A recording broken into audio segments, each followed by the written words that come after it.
Hey YouTubers, I thought I'd do a video on why I shoot film.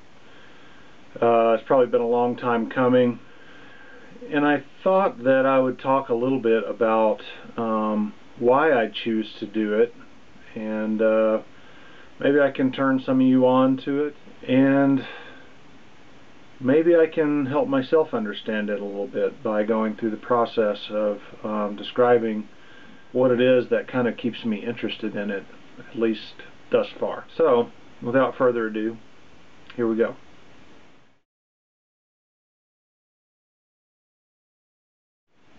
First off is the concept that I'm just going to call quality.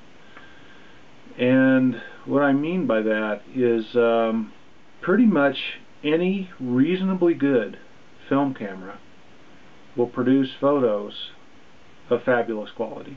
That's not the same as with a digital camera.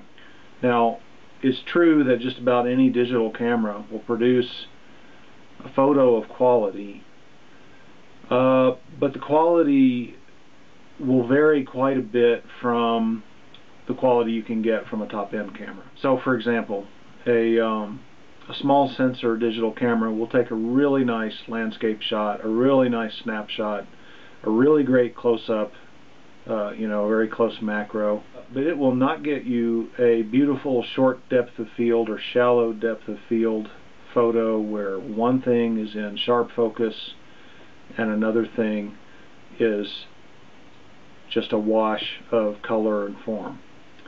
That's called bokeh, the out of focus areas.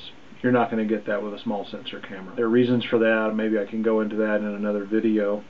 And that's not everything. I mean, shallow depth of field is not the end-all be-all of quality. Quality of the pixels is worse on a lower-end camera than on a higher-end camera. The dynamic range of a higher-end camera is better than the dynamic range of a lower-end camera. The ISO capabilities, or low-light capabilities, are better on a higher-end camera than on a lower-end camera, digital camera. There's probably other things I'm not thinking of right now. But when you move to film, as I said before, as long as the camera is of reasonable quality, there's not really an appreciable difference in results between the most expensive, we'll just stay in one format, 35mm we'll say. There's not much difference between the best quality 35mm camera and a reasonable quality 35mm camera. And I mean something as extreme as a Leica SLR or a Contax SLR or the highest end Nikon SLR, all film, and literally a point and shoot camera with a good lens. The quality is basically going to be the same. There are some differences between that high and low end. Maybe the low end camera doesn't have an interchangeable lens and you won't be able to get a very large aperture lens on there and shoot in the dark on a point and shoot camera. But within the realm of what that camera can do and what the high-end camera can do, there's very, very little difference. And now you may say, well, then why pay very much for a high-end film camera?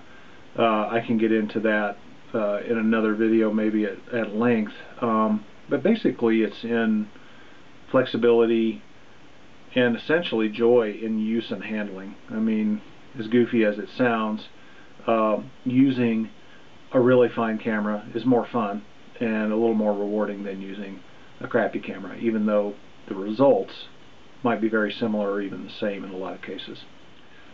So that's reason number one.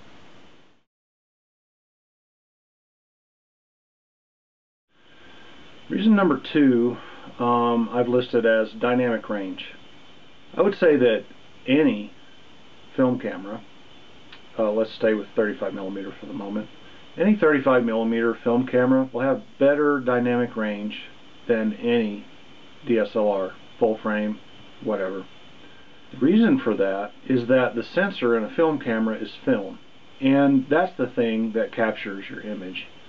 You can move the same film from one film camera to another. You're not changing the ability of that film to capture light. With a digital camera, the thing that captures light is the sensor, and the sensors vary a lot from each other. And they vary a lot from film. The way a digital filter captures light is different than the way film captures light. Film becomes, to put it simply, less sensitive the more light you apply to it, so it tends not to overexpose as easily as digital.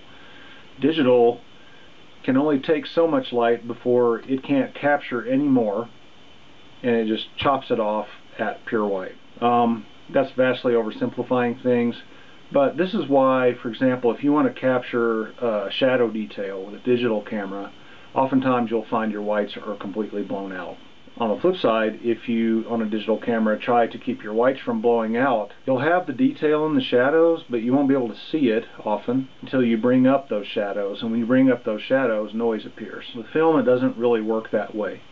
Film has a lot of latitude, meaning it can take a lot broader range of exposure and still give you a reasonable image in the end.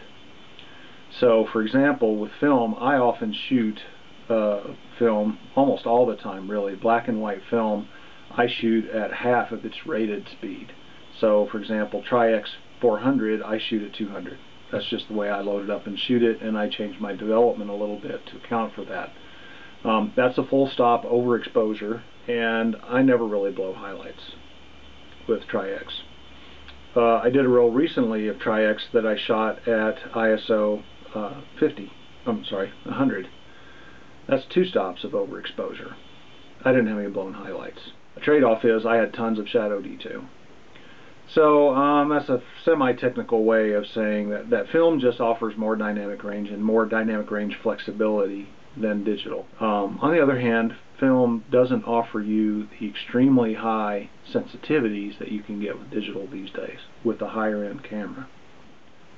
But with film, if you load 1600 speed film into a cheap camera, you're going to get very similar results as if you loaded that same film in an expensive camera.